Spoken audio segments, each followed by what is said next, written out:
New rules at the White House. White House Press Secretary Sarah Sanders releasing new mandates at news conferences which state this: journalists will ask a single question and then will yield the floor to others. A follow-up question may be permitted at the discretion of the president. Failure to respect these rules may result in suspension or cancellation of a journalist's hard pass. This outline, of course, coming after officials dropped the effort to suspend CNN reporter Jim Acosta's press pass. Joining us right now is former White House Press Secretary under President Trump, America First Action-Pack senior advisor and author of the briefing book, Sean Spicer.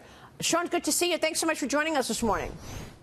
Good morning. Thanks for having me. New rules after the whole Acosta mess a couple of weeks ago. What's your reaction to all of this? Well, I think it's sad and unfortunate that it's come to this. You have to mandate professional behavior and decorum because a few bad apples are trying to make it about themselves and make a show of what is supposed to be an opportunity for journalists to ask the president questions.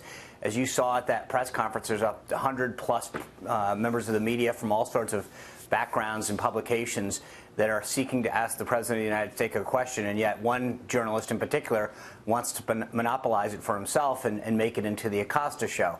So I think in the past there have been sort of unwritten rules in terms of how you behave and respect the office of the president.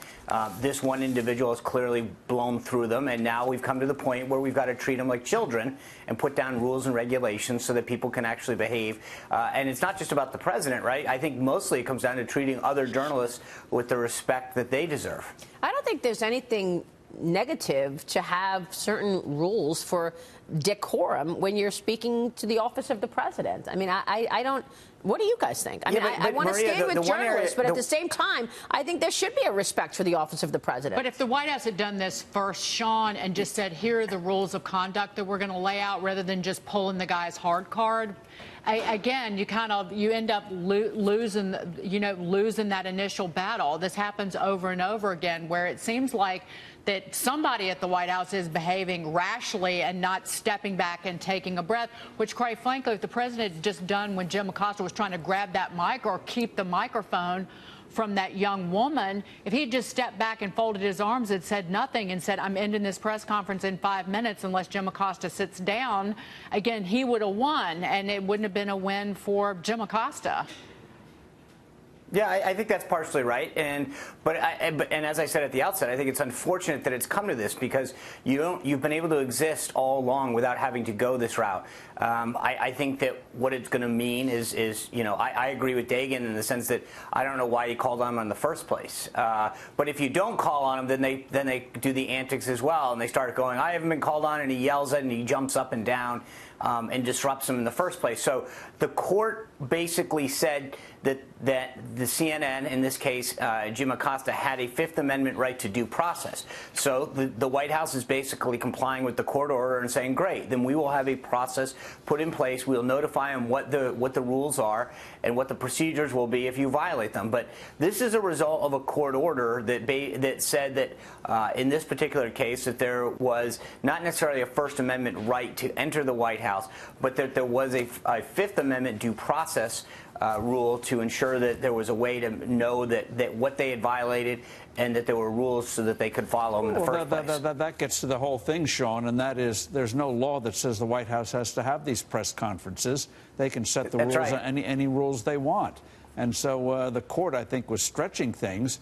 The White House can do whatever it wants on press availability with the president. And not only that, but CNN has been criticizing and poking President Trump for the last 2 years. So, and then he fights back, and then it's like this big thing that he's fighting back. Well, I think this makes it just these press conferences much more orderly. This is how corporate earnings calls go. For a lot of these bigger companies, you get one question and you move on to the next analyst. What's so wrong with that? Yeah. Yeah, I mean, and look, and here's the thing. It's just, I think it's sad and unfortunate all around because I think Steve's right. You don't have to have a press conference. You don't have to call on reporters. You don't have to do a lot of things. But I think it's good for democracy that the President of the United States from time to time gets up and, as he does so often, engages with these members of the press so that they can ask their questions. Well, I think it's good for the I mean, we are living in America where we have free speech and where, I mean, they have to answer reporters' questions. I'm not saying that. I mean, when you say they don't have to give a press What I'm conference. saying is, yeah, I guess so, but you do have to speak to the press. You do have to, correct. Answer questions. I'm just saying the way that he put on such a show that it was all about him. I think there should be a level of decorum at the White House. I agree, and that's what I think that we should engage with the press. It's very healthy for democracy. It's great for the rest of the world to witness us doing this. But I think at some point, here's what I think is missing in this discussion, and I think was sad and an opportunity was missed by both CNN and the White House Correspondents Association, which is this.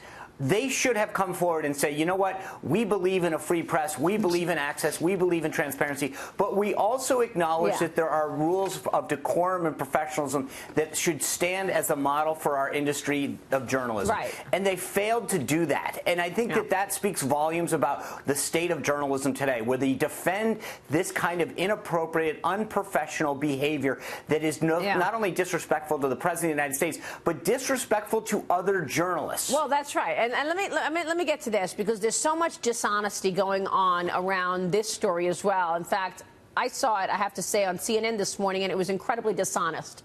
Ivanka Trump's lawyer is slamming this report that is alleging that the president's daughter used her private email for government business. Her attorney says this: Ivanka followed protocols like those who transitioned into government before her. His statement reads in part, to address misinformation being peddled about Ms. Trump's personal email, she did not create a private server in her house or office. There was never classified information transmitted.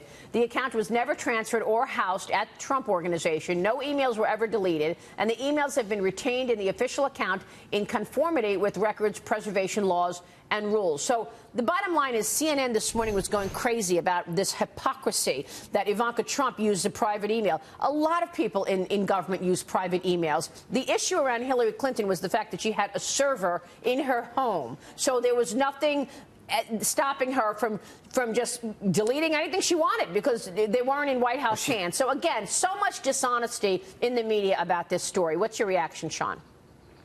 Well, exactly. But actually, I think the bigger issue is that Hillary Clinton was transmitting sensitive and classified information on a unsecure, non-government email. That was the bigger thing. And then she tried to cover it up. And here's the thing that's interesting in that statement. Understand one thing, that what is important about the statement that Ivanka's lawyer issued is that if you use a private email, which you're right, Maria, many government officials do, the question isn't whether you use it. It's whether or not you forward it to your government email or preserve it. That's the key. It's so that the government has a record of government transactions occurring. So it's not a question of using it or not. There are rules about using a personal email in government service, and it's just ensuring that if you do conduct government business, even if it's just routine correspondence, that it's actually housed and maintained for the Presidential Records Act you and can't other have a applicable record. laws, You can't have which a she record did. of it. You can't have a record of it if the server's in your basement.